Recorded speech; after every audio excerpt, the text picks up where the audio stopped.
এই নাস্তিক নিজেকে মুফতি দাবি করে, অথচ তকদির সম্পর্কে তার বিন্দু মাত্র জ্ঞান নেই।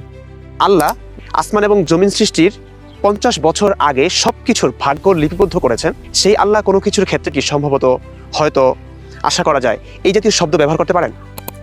এই নাস্তিক বলে আল্লাহ মানব সৃষ্টির 50,000 বছর আগে তকদিরে লিখে রেখেছেন।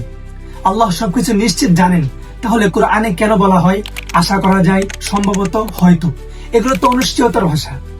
নিশ্চিত জ্ঞান থাকা সত্ত্বেও আল্লাহ কেন এসব শব্দ ব্যবহার করবে? চলুন দেখি কোরআনে এ বিষয়ে কি বলে। সূরা আল হাদীদ 22 নম্বর আয়াতে আল্লাহ বলেন, জমিনে এবং তোমাদের নিজেদের মধ্যে এমন কোন মুসিবত আপতিত হয় না যা আমি সংগঠিত করার পূর্বে কিতাবে লিপিবদ্ধ রাখি না। নিশ্চয় এটা আল্লাহর পক্ষে খুবই সহজ। অর্থাৎ কোরআন স্পষ্ট ভাবে আল্লাহর জ্ঞানের ব্যাপারে বলেন, আল্লাহ সবকিছু সম্পর্কে পরিপূর্ণভাবে আগে থেকে জানেন। সূরা বাকারা 185 নম্বর আয়াতে আল্লাহ বলেন, রমজান মাস যাতে কোরআন নাজিল করা হয়েছে মানুষের জন্য হেদায়েত স্বরূপ এবং হিদায়াতের সুস্পষ্ট নিদর্শনাবলী। এই আয়াত প্রমাণ করে যে কোরআন আল্লাহর নিজের জন্য না, বরং মানুষের জন্য নাজিল হয়েছে। যাদের সঙ্গে তোমাদের শত্রুতা রয়েছে তাদের এবং তোমাদের মাঝে সম্ভবত আশা করা যায় হয়তো আল্লাহ তাআলা বন্ধুত্ব সৃষ্টি করে দিবেন।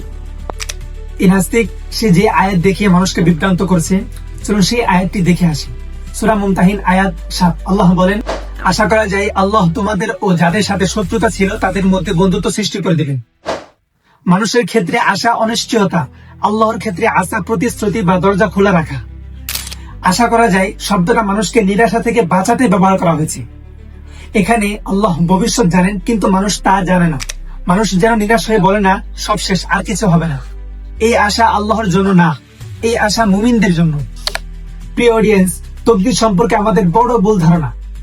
আসমান এবং জমিন সৃষ্টির 50 বছর আগে সবকিছুর ভাগ্য লিপিবদ্ধ করেছেন, লিখে রেখেছেন। নাস্তিকরা ভাবে তকদিরের লেখা সব ফিক্সড, পরিবর্তন অসম্ভব। কিন্তু ইসলাম তকদিরকে দুই ভাগে ব্যাখ্যা করে। এক, তকদিরে মুবরাম, অপরিবর্তনীয়, যেমন জন্ম, মৃত্যু, কে বাবা মা। দুই, তকদিরে মুআল্লাক, শর্ত সাপেক্ষ, যেমন রিজিক, হায়াত, বিপদ আপদ, সম্পর্ক।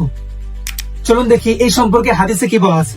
সহিহ হাদিস 2139।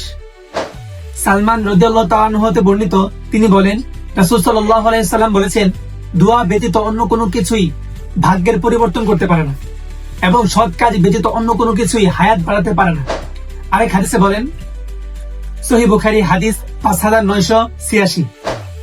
আনাস ইবনে মালিক রাদিয়াল্লাহু তাআলা আনহু হতে বর্ণিত, রাসূল সাল্লাল্লাহু আলাইহি সাল্লাম বলেছেন, যে ব্যক্তি চায় যে তার রিজিক প্রশস্ত হোক এবং আয়ু বর্ধিত হোক, সে যেন তার আত্মীয়তার বন্ধন অক্ষুণ্ণ রাখে। যদি তকদির বদলাতই না, তাহলে দোয়ার অর্থ থাকতো না, আমলের ফল থাকতো না। তাহলে আল্লাহ আগেই জানলে পরিবর্তন কিভাবে? আল্লাহ জানেন তুমি দোয়া করবে, তুমি চেষ্টা করবে, তুমি বদলাবে। আল্লাহর জানা কারণ না। যেমন শিক্ষক জানে কে পাশ করবে, জানার কারণে পাশ হয় না। কোরআনে আশা করা যায় শব্দ আল্লাহর অজ্ঞতার প্রমাণ না, বরং এটি মানুষের জন্য মানসিক ও নৈতিক দিক নির্দেশ। আল্লাহ নিশ্চিত জানেন ফলাফল, কিন্তু মানুষ তা জানে না।